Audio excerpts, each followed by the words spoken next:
هلو يا جماعة، عاملين ايه؟ وحشتوني جدا. النهارده هتكلم معاكم عن مسلسل اعلى نسبة مشاهدة.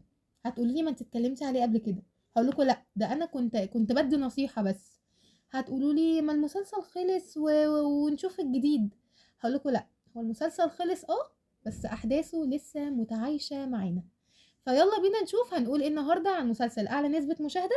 وكمان هستنى رأيكم في الكومنتات، ويلا بينا. مبدئيا كده، مسلسل اعلى نسبة مشاهدة احداثه بتتمحور في حياتنا. يعني مسلسل، هو مجرد مسلسل بالنسبة لمشاهدين كتير، بس ده الواقع اللي احنا عايشينه. يعني ناس كتير دلوقتي مجنونة بالسوشيال ميديا والتيك توك واليوتيوب والانستجرام والفيسبوك بغرض ان هم يجيبوا مشاهدات عالية جدا ويطلعوا ترند، ومش مهم ايه المحتوى اللي هم بيقدموه، ومش مهم هم بيعملوا ايه. اهم حاجة انا عايزة اجيب مشاهدات، انا عايزة اطلع ترند، انا عايزة الناس تعرفني، انا عايزة الناس تشوفني، تشاور عليا، وي وي وي. كل الحاجات دي وكل الأمثال وكل الشخصيات اللي كانت في مسلسل أعلى نسبة مشاهدة، دي شخصيات في حياتنا بجد. طيب، أعلى نسبة مشاهدة من المسلسلات المتميزة جدا جدا جدا. ومن القصص أو الحوارات اللي ما اتعملتش بقالها كتير جدا في الدراما المصرية. أول حاجة هتكلم عن أداء الممثلين في المسلسل. بالنسبة للفنانة سلمى أبو ضيف أو الفنانة ليلى أحمد زاهر، فهما الاتنين أبهرونا كلنا بالدور اللي قاموا بيه السنة دي، لأن الدور اللي قاموا بيه عكس شخصيتهم تماما. شكل أو كاركتر أول مرة نشوفه عليهم. لو اتكلمنا بقى عن أداء الفنان محمد محمود والفنانة انتصار، فأنا عايزة أقول لكم إن انتوا فعلا عملتوا دوركم على أكمل وجه. يعني رياكشناتكم وقت الحزن ووقت الفرح كلها واقعية.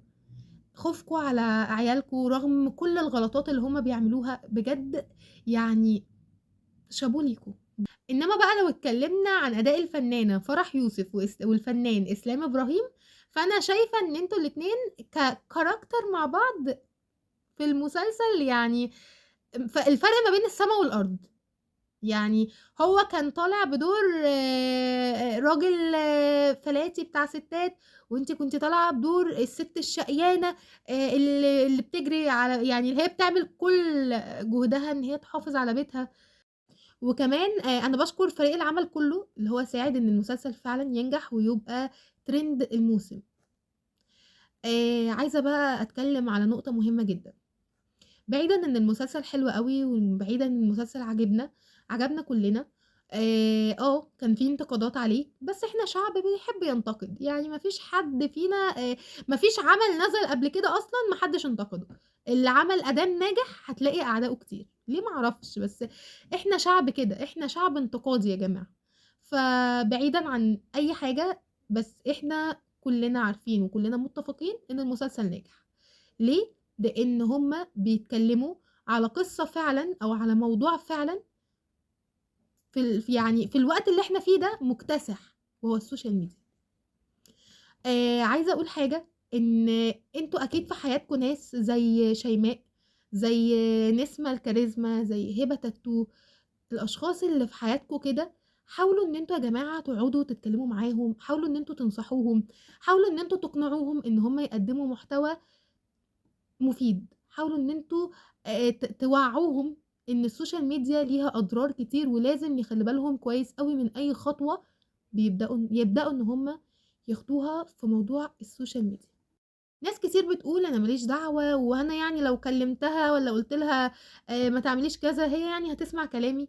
هقول لكم يا جماعة، احنا دورنا كاخوات وكصحاب وكزمايل، وكدورنا كفرد في المجتمع. واجبنا ان احنا لما نشوف حد بيغلط او حد زي ما يقولوا كده تايه، ان احنا نوعيه. لو احنا عندنا النصيحة او عندنا الحاجة اللي هي هتفرق مع الشخص ده، المفروض ما نتأخرش عليه. دورنا في المجتمع ان احنا نحاول ان احنا نعدل منه، عشان نبقى عايشين في مجتمع سوي نفسيا، ومجتمع مفهوش اي مشاكل، ومجتمع مفهوش يعني الحاجات اللي احنا بنشوفها دلوقتي دي. وفي نهاية الفيديو أنا جاية أقول تاني إن مسلسل أعلى نسبة مشاهدة ترند السنة دي.